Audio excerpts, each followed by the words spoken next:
Assalamualaikum warahmatullahi wabarakatuh. Sekarang kita akan pelajari tentang mubtada dan khobar. Kalau kita lihat di buku mubtada yaitu isim yang dibaca rofa. Ingat, rofa atau domah yang terletak di awal kalimat, bermakna adapun, dilambangkan dengan mim. Jadi mubtada itu adalah isim yang terletak di awal kalimat. Ingat, di awal kalimat. Nanti isimnya kalau mubtada dibaca rofa. Nah, kalau ada mubtada itu pasti ada khobar atau harus ada khobar. Nah, khobar sendiri adalah kalimah yang dibaca rofa. Sama dengan mubtada, sama-sama baca rofa. Cuman kalau khobar letaknya jatuh setelah mubtada. Maknanya itu, lambangnya kho. Nah, dari sini kita pahami dulu, kalau ada isim di awal kalimat dijadikan mubtada. Kalau sudah ada mubtada harus ada khobar. Sebelumnya kita harus pahami dulu kalimat itu seperti apa. Saya buatkan contoh dalam bahasa Indonesia seperti ini. Kalau kita lihat kalimat ini, ayah dan ibu pergi ke pasar, mereka membeli sayuran. Dalam kata-kata ini bukan hanya satu kalimat, tapi kalau kita teliti ada dua kalimat. Kalimat yang pertama yaitu ayah dan ibu pergi ke pasar. Kalimat itu adalah susunan kata yang bisa difahami, yang sudah bisa difahami, itu namanya kalimat. Ayah dan ibu pergi ke pasar, itu sudah bisa difahami sudah. Nah, kalimat yang kedua yaitu mereka membeli sayuran. Ini kalimat kedua. Kalau kita lihat mubtada tadi adalah isim yang dibaca rofa yang terletak di awal kalimat. Ada kemungkinan mubtada dalam kalimat ini, ayah dan ibu pergi ke pasar, mereka membeli sayuran. Kalau ada dua kalimat, kemungkinan juga mubtadanya nanti ada dua, dan itu pasti terletak di awal kalimat. Kalau nggak di sini, ya di sini. Ada dua kemungkinan. Bisa jadi di sini mubtada, di sini juga mubtada, karena ada dua kalimat kan. Nah, sedangkan mubtada itu isim yang terletak di awal kalimat. Jika di awal kalimat ini nanti berupa kalimat isim, ini nanti harus jadi mubtada. Kita lihat sekarang. Ayah dan ibu pergi ke pasar. Kalimat pertama dulu. Ayah itu isim apa bukan? Ayah itu kan manusia. Manusia itu kan kata benda. Kalau kata benda, kita ketahui kata benda adalah isim. Kalau ini adalah isim, berarti dipastikan di sini adalah mubtada. Dilambangkan dengan mim. Maknanya adapun. Bisa dipaham sampai sini? Kalau sudah ada mubtada berarti harus ada khobar. Khobar itu kalimah yang dibaca rofa yang jatuh setelah mubtada, bermakna itu. Nah, kalau di sini ada mubtada adapun berarti jadi begini. Adapun ayah dan ibu pergi ke pasar. Itunya pantasnya di mana? Khobarnya letaknya di mana? Apakah ke pasar? Coba kita kasih itu di sini. Pantas tidak? Adapun ayah dan ibu pergi itu ke pasar, pantas tidak? Khobar ditaruh di ke pasar. Adapun ayah dan ibu pergi itu ke pasar, kan tidak pantas. Berarti tidak mungkin di sini menjadi khobar. Coba kita kasih di itu, di kata pergi. Kalau di ke pasar kan nggak pantas.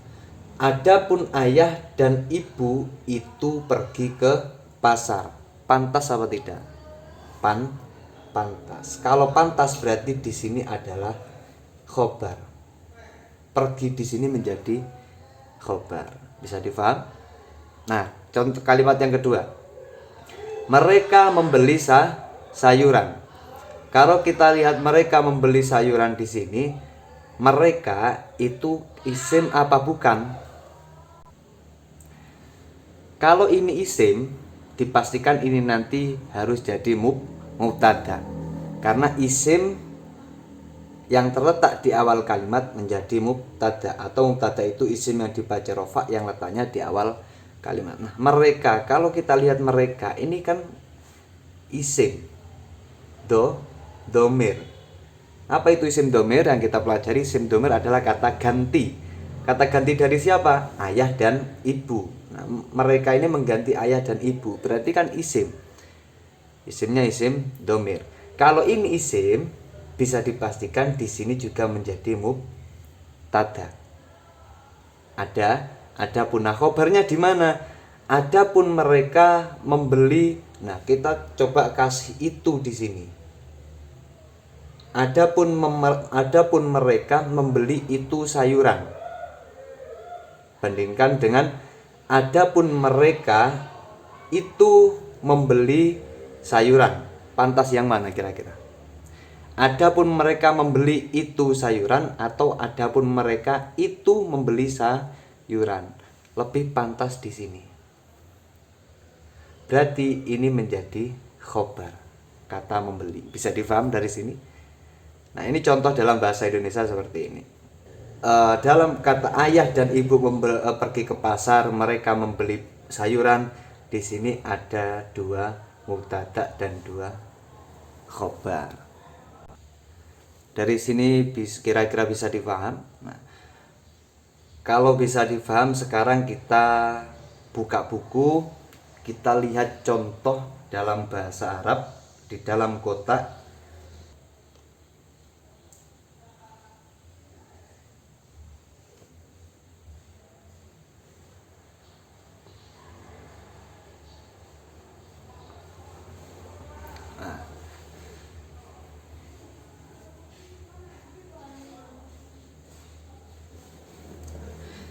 Kita tahu Z ini artinya adalah Z atau nama Zaid.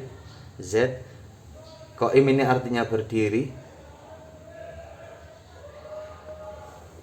Fi ini di dalam, fasl ini kelas.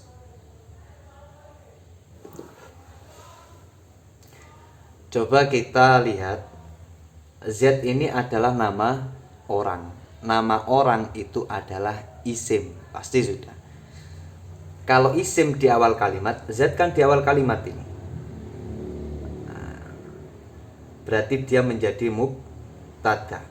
Mubtada hukumnya rofa. Makanya dibaca zaidun. Harus ada tanwin karena tidak ada al. Bisa difaham sampai sini? Z adalah isim yang terletak di awal kalimat, maka menjadi mubtada. Mubtada dibaca rofa. Kenapa dibaca rofa? Karena menjadi mubtada. Bisa difaham? Kalau sudah ketemu mubtada, berarti kita harus mencari khobar. Adapun Zaid berdiri di dalam kelas. Itunya ini letaknya pantasnya di mana khobarnya? Apakah di sini? Coba kalau kita taruh di fil fasl. Adapun Zaid berdiri itu di dalam kelas. Pantas tidak? Bandingkan dengan khobar yang ditaruh di qaim. Adapun Zaid itu berdiri di dalam kelas. Kira-kira pantas yang mana? Yang pastinya pantas di qaim. Makanya khobarnya letaknya di qaim. Karena khobar adalah kalimah yang dibaca rofa, maka di sini membacanya qaimun, bukan qaiman, bukan qaimin, tapi qaimun. Kenapa qaimun? Karena menjadi khobar. Khobar dibaca rofa. Zaidun qaimun fil fasli. Adapun Zaid itu berdiri di dalam, fi adalah huruf jar, pengamalannya mengejarkan kalimat isim, makanya di sini membacanya fil fasli, dibaca jar karena kemasukan huruf jar. Adapun Zaid itu berdiri di dalam kelas.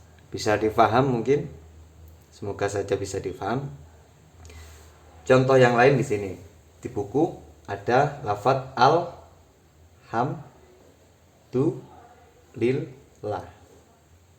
Kita semua sudah bisa membaca, sudah pasti membacanya alhamdulillahi. Cuman kita harus tahu alasannya dulu. Jika ada pertanyaan, kenapa di sini kok dibaca alhamdu? Kok tidak alhamda atau alhamdi? Alasannya karena menjadi mubtada. Kok bisa mubtada? Karena alhamdu adalah isim yang terletak di awal kalimat. Tanda isimnya adalah al. Isim di awal kalimat maka menjadi mubtada. Mubtada dibaca rofa. Makanya membacanya alhamdu, bukan alhamdi atau alhamda. Sampai sini bisa dipaham? Nah, kemudian adapun segala puji, alhamdulillah itu artinya segala puji. Adapun segala puji, lillah ini artinya milik Allah. Ini artinya segala puji. Adapun segala puji, nah kalau sudah ada mubtada kita harus mencari khobar. Khobar itu bermakna itu. Pantasnya di mana? Ya sudah pasti di sini karena hanya dua lafaz. Adapun segala puji itu milik Allah. Bisa difaham? Nah, kemudian timbul pertanyaan. Di sini kan menjadi khobar. Kenapa kok tidak dibaca rofa? Padahal khobar dibaca rofa. Kok nggak dibaca lillahu?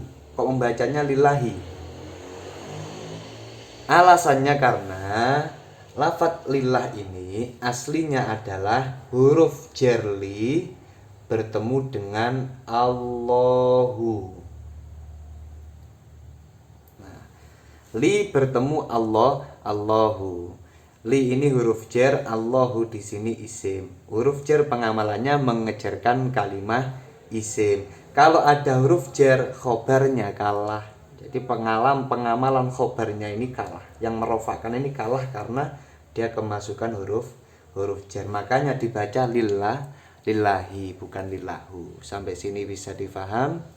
Semoga saja bisa difaham. Kita lanjutkan kaidah selanjutnya.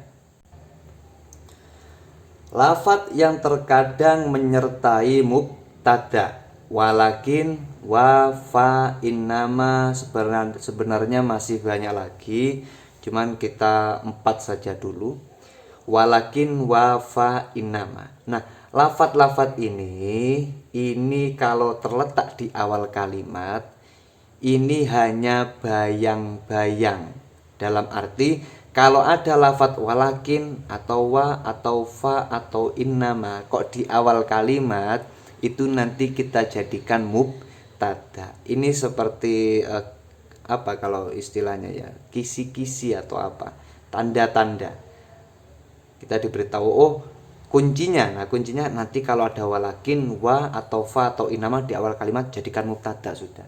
Karena itu lafadz yang menyertai mubtada. Terkadang menyertai mubtada. Kebanyakan seperti itu. Nah, kita buat contoh. Kita hapus dulu sekarang yang ini. Nah, kita lihat di sini ada kalimat Ahmad, namanya Ahmad, nama orang. Ini artinya pintar. Ini artinya tetapi.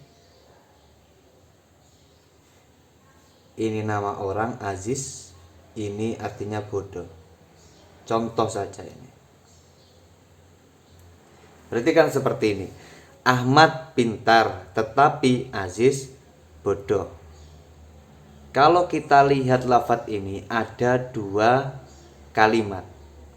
Kalimat yang pertama yaitu Ahmad pintar. Coba kita lihat. Ahmad adalah kalimat isim, ya kan? Kenapa isim? Karena nama orang atau karena orang, nama benda. Ahmad. Karena isim terletak di awal kalimat, berarti di sini menjadi mubtada. Makanya di sini membacanya Ahmadu. Kenapa ndak Ahmadun? Nanti kita namanya orang Ahmadu. Tidak perlu kita Ahmadun untuk kenapa nggak ditanwin, nanti ada bab-babnya sendiri. Yang penting kita tahu, oh di sini menjadi mubtada dibaca rofa. Jelas? Berarti adapun Ahmad kan seperti itu. Adapun Ahmad, kemudian kalau ada mubtada kita mencari khobar. Harus itu, kalau ada mubtada harus ada khobar. Adapun Ahmad itu pintar, pantas tidak? Kalau pantas sudah jelas berarti di sini menjadi khobar. Adapun Ahmad itu pintar. Bisa dipaham? Cara membacanya bagaimana? Nyoba. Mim, alif, ha, ro. Kalau kita ikutkan tasrif harusnya membacanya ma, hi, run. Ikut wazan fa'ilun. Mahirun, fa'ilun. Adapun Ahmad itu pintar. Karena di sini menjadi khobar, maka di sini juga harus dibaca rofa karena khobar hukumnya rofa. Nah, pertanyaannya di sini walakin. Kalau kita lihat, walakin adalah lafadz yang terkadang menyertai mubtada. Kalau kita lihat, Ahmad Mahir ini sudah satu kalimat sudah bisa difaham. Adapun Ahmad itu orang yang pintar. Kemudian ada kalimat lagi, tetapi Aziz bodoh. Di sini menjadi kalimat kedua. Kalau kita lihat walakin di sini kan kalau kita lihat keseluruhan walakin kan terletak di tengah. Padahal ini di awal kalimat karena kalimat ini sudah kepotong dari sini. Ini kalimat pertama, ini kalimat kedua. Walakin di sini di awal kalimat. Nah, lafadz yang terkadang menyertai mubtada yaitu walakin wa fa'in innama. Walakin di sini lafadz yang menyertai mubtada. Bayang-bayang, hanya bayang-bayang menyertai. Jadi isimnya ini awal kalimatnya menjadi aziz ini bukan walakinnya tapi aziz. Karena walakin hanya menyertai. Aziz ini adalah kalimat isim. Nama orang atau orang, nama benda. Kalau isim di awal kalimat berarti di sini juga menjadi mubtada. Seperti ini kan? Adapun Ahmad itu pintar. Dan tetapi adapun Aziz itu jahilun. Menjadi khobar maka dibaca rofa. Bisa difaham sampai sini? Ini yang dimaksud lafadz yang terkadang menyertai mubtada, hanya menyertai. Jadi isim di awal kalimat tetap yaitu aziznya, bukan walakinnya karena walakin hanya menyertai. Bisa difaham? Kalau bisa difaham, sekarang kita lanjut kaidah tentang khobar muqaddam mubtada muakhar. Kita hapus dulu. Khobar muqaddam mubtada muakhar adalah khobar yang didahulukan dan mubtada yang diakhirkan. Tadi kan kita mempelajari mubtada khobar. Mubtada itu adalah isim yang dibaca rofa yang terletak di awal kalimat. Khobar adalah kalimat yang dibaca rofa yang jatuh setelah mubtada. Berarti harusnya kan susunannya mubtada kemudian disusul dengan khobar. Cuman ada kalanya lafadz itu khobarnya dulu kemudian disusul dengan mubtada. Nah, ciri-cirinya biasanya di awal kalimat berupa jar majrur atau dzaraf madruf. Berhubung kita belum mempelajari dzaraf madruf, jadi kita buat contoh yang jar majrur saja. Untuk dzaraf madruf nanti ada bab sendiri yang menerangkan tentang dzaraf. Untuk sementara kita buat yang contoh jar majrur. Kalau di buku ada seperti ini. Ini adalah suatu kalimat. Fil bait ini artinya di dalam rumah ada Muhammad. Kalau kita lihat lafadz di sini diawali oleh jar majrur. Apa itu jar majrur? Jar majrur itu adalah huruf jar dan yang dijarkan. Ini namanya huruf jar fi min ila an ala fi. Nah, yang kita hafalkan kan itu fi ini adalah huruf jar. Nah, al baiti ini adalah majrurnya atau yang dijarkan. Jadi fil baiti ini susunannya adalah jar majrur. Jika di awal kalimat berupa jar majrur, maka susunannya menjadi khobar muqaddam mubtada muakhor. Khobarnya dulu kemudian mubtada, dengan syarat. Apa syaratnya? Jika kalau kita lihat di buku, jika setelah khobar ini nanti pantas dijadikan mubtada. Jika tidak pantas maka tidak perlu kita pakai khobar muqaddam mubtada muakhor. Karena di sini kalau kita lihat fil baiti itu di dalam rumah, Muhammadun adapun Muhammad. Kalau Jawanya fil baiti iku ono ing dalem omah, Muhammadun utawi Muhammad. Di sini kalau kita lihat susunannya apa? Khobarnya dulu kemudian mubtada. Ini dinamakan khobar muqaddam mubtada muakhor. Tapi ada syaratnya loh. Syaratnya di awal kalimat berupa jar majrur atau dzaraf madruf. Syarat pertama. Syarat yang kedua, setelah khobar itu pantas dijadikan mubtada. Kalau tidak pantas tidak perlu. Jadi lafadz ini berarti sama saja dengan Muhammad di dalam rumah, atau berarti Muhammadun fil baiti.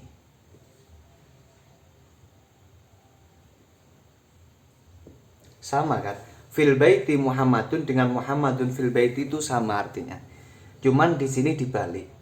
Jadi Muhammadun fil baiti, kalau Muhammadun fil baiti membacanya Muhammadun adapun Muhammad, atau Muhammadun utawi Muhammad iku fil baiti ono ing dalam omah. Iku fil baiti di dalam rumah. Adapun Muhammad itu di dalam rumah. Ini. Kalau fil baiti Muhammadun, di dalam rumah ada Muhammad. Sama saja, hanya dibalik.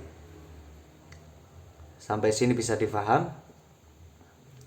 Kalau bisa difaham, sekarang kita lanjut di kaidah sebawahnya. Isim makrifat di awal kalimat maka menjadi mubtada. Sekarang kita hapus. Keenam-enamnya ini, jika terletak di awal kalimat maka dia menjadi mubtada. Contoh al yang seperti tadi, alhamdulillah. Alhamdulillah tawi sekabeh puji, adapun segala puji iku lillahi milik Allah. Ini al. Nama, semisal kita pakai contoh bulan.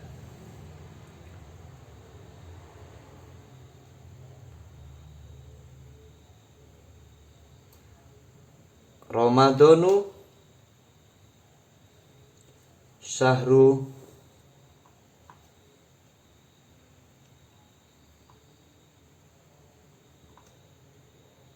ummati. Ramadhanu adapun bulan Ramadan. Nah, Ramadan kan nama bulan kan, nama-nama atau alam, kan termasuk isim makrifat di awal kalimat maka menjadi mubtada. Mubtada dibaca rofa. Ramadhanu. Kok tidak Ramadanun? Ini nanti ada bab tentang isim ghairu munsharif, isim-isim yang tanpa tanwin, nanti dijilid di pelajaran selanjutnya. Ramadhanu adapun bulan Ramadan itu syahru ummati, bulannya umatku. Artinya bulan umatku. Syahrul ummati ini adalah susunan idhofah. Kalau kita pecah, syahrul ummati ini adalah syahru bertemu dengan, atau syahrun artinya bulan, bertemu dengan ummatun artinya umat, bertemu lagi dengan ya domir artinya saya, bulan umatku. atau bulan umat saya. Ini mudhof tanpa al, tanpa tanwin, tanpa nun, maka menjadi syahru, tanpa al, tanpa tanwin, tanpa nun. Ini namanya mudhof ilaih. Mudhof ilaih hukumnya jer. Karena letaknya di tengah, maka hukumnya mudhof juga diikutkan. Maka tanpa al, tanpa tanwin, juga tanpa nun. Dan juga hukumnya mudhof ilaih yaitu jer. Berarti menjadi ummatun, ummati. Nah, tanpa tanwin karena menjadi mudhof, dibaca jer karena menjadi mudhof ilaih. Kemudian bertemu dengan ya dhamir. Lafaz yang bertemu dengan ya dhamir maka dibaca kasroh. Jika tak marbutoh digandeng dengan ya maka menjadi seperti ini. Tulisannya seperti ini. Ummati, syahru ummati sama. Contoh yang mudhof pada makrifat misalnya. Arkanul Islami khamsatu.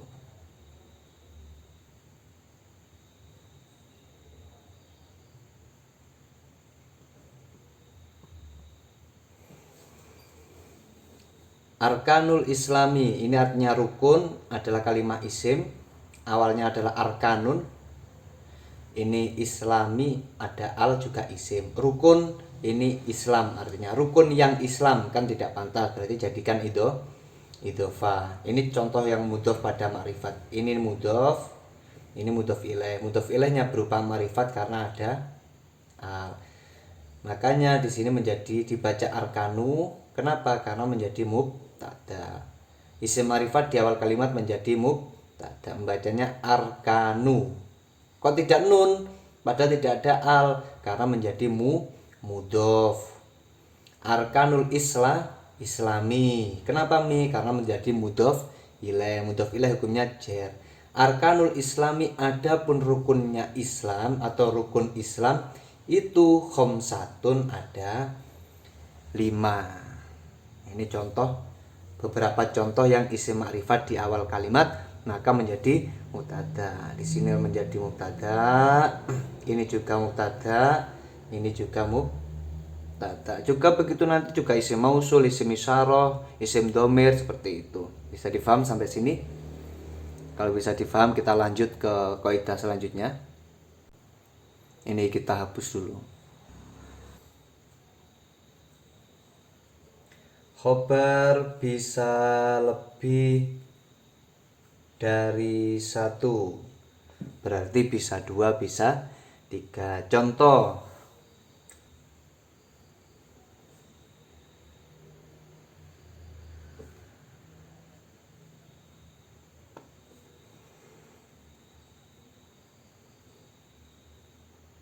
nah, lafadz di sini adalah isim makrifat. Kenapa? Karena alam, ya. Allah itu alam atau nama. Bisa juga al, nggak apa-apa, karena al atau karena alam, terserah. Yang penting ini adalah isim makrifat di awal kalimat maka menjadi mubtada. Allahu, adapun Allah itu kan seperti itu. Sami'un, maha mendengar. Karena khobar maka dibaca rofa, tidak ada al, harus tanwin. Allahu, adapun Allah itu maha mendengar, itu basirun, maha melihat. Nah, ini adalah contoh dari khobar yang lebih dari 1. Boleh, tidak ada salahnya. Meskipun mubtada'nya hanya 1, khobarnya bisa 2, bisa 3, asalkan pas. Karena khobar itu hanya pas-pasan. Kalau pantas diberi makna itu ya nggak apa-apa dijadikan khobar. Allahu, adapun Allah itu sami'un, maha mendengar, itu basirun, maha melihat. Ini contoh dari khobar yang bisa lebih dari 1. Sampai sini bisa difaham. Kemudian kita lanjut ke kaidah selanjutnya yang terakhir, khobar bisa terbentuk dari kalimat isim, fiil maupun huruf. Kita hapus dulu ya. Nah, ini khobar bisa terbentuk dari kalimat isim, fiil atau huruf. Kalau kita lihat tadi mubtada adalah kalimat isim. Ya, ingat isim. Tapi kalau khobar kalimat yang dibaca rofa. Kalimat bisa jadi nanti kalimat isim boleh menjadi khobar, fiil pun juga boleh menjadi khobar, kalimat huruf pun juga boleh menjadi khobar. Cuman kalau mubtada itu harus isim. Bisa difaham sampai sini, harus isim. Tapi kalau khobar boleh isim, boleh fiil, boleh huruf. Kita buat contoh yang isim. Yang isimnya seperti tadi, ini yang contoh isim ya. Sekarang kita buat contoh yang isim. Misalnya seperti tadi, Allahu.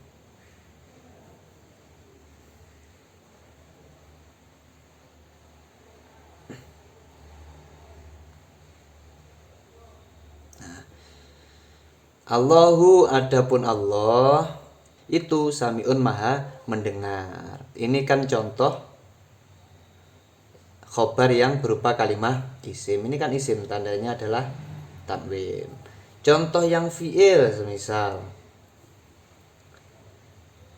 Allahu, adapun Allah, kita buat contoh yang mudah. Ja'ala.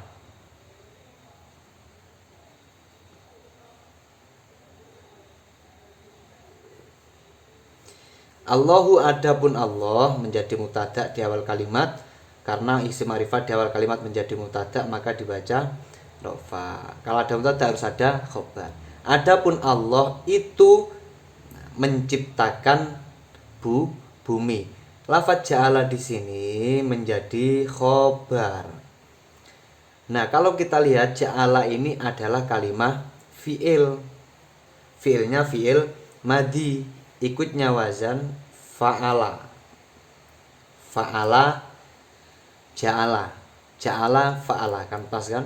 Jadi lafaz ja'ala ini mengikuti fa'ala. Kalau kita lihat di tasrif, fa'ala kan fi'il madi. Fi'il kan berarti. Nah, ini contoh khobar yang terletak di fi'il. Kalau yang terletak di huruf, semisal seperti ini. Contoh yang di huruf.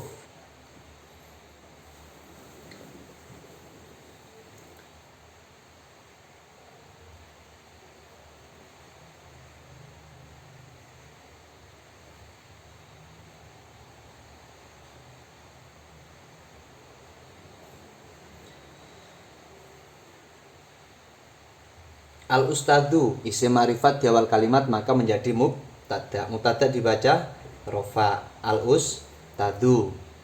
Adapun ustad itu fil fasli, di dalam kelas. Kalau kita lihat khobar yang terletak di lafaz fil fasli ini kan di fi-nya, ya kan? Fi-nya menjadi khobar, mulai fi. Berarti fi ini kan kalimat huruf. Hurufnya huruf jer. Ini contoh khobar yang letaknya atau khobar yang terbentuk dari kalimat huruf. Hurufnya huruf jer. Bisa difaham? Ini khobar yang isim karena tanwin.